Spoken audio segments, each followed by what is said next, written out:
बन जाने वाले फकीर होते हैं, कल बहकर जलने वाले नीर होते हैं, बाण से निकलकर लक्ष्य को भेदने वाले तीर होते हैं और देश के लिए जान कुर्बान करने वाले सपूत नेताजी बोस जैसे वीर होते हैं।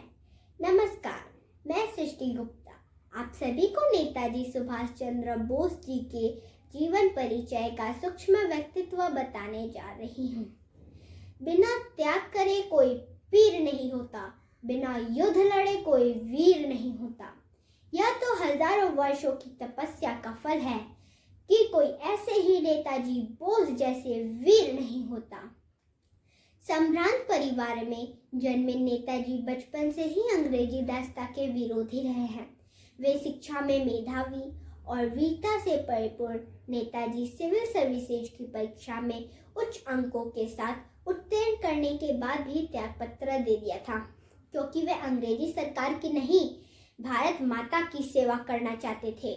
वे कांग्रेस के अध्यक्ष भी रहे और कोलकाता के नगर अध्यक्ष भी बने।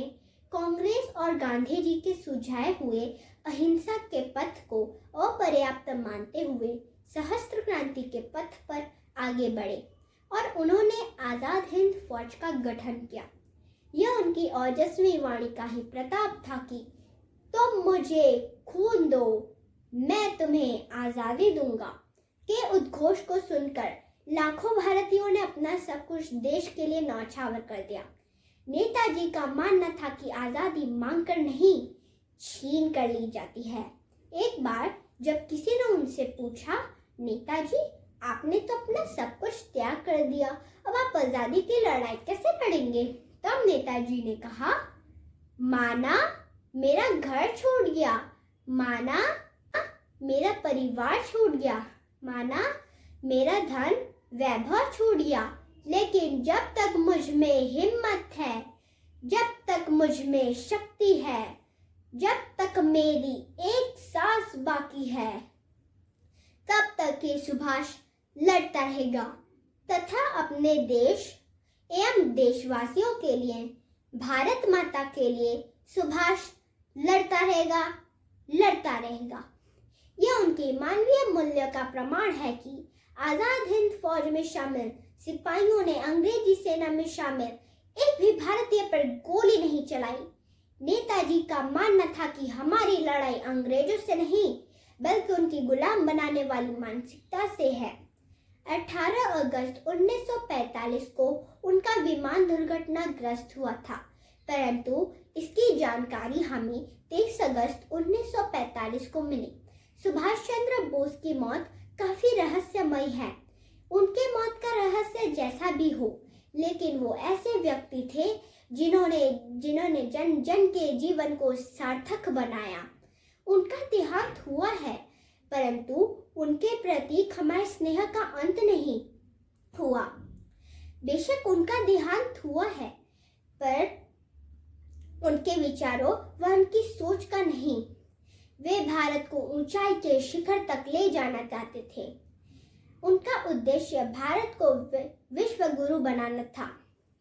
उनके दौर में हमेशा अस्त्र और शस्त्र से लड़ाई हुआ करती थी।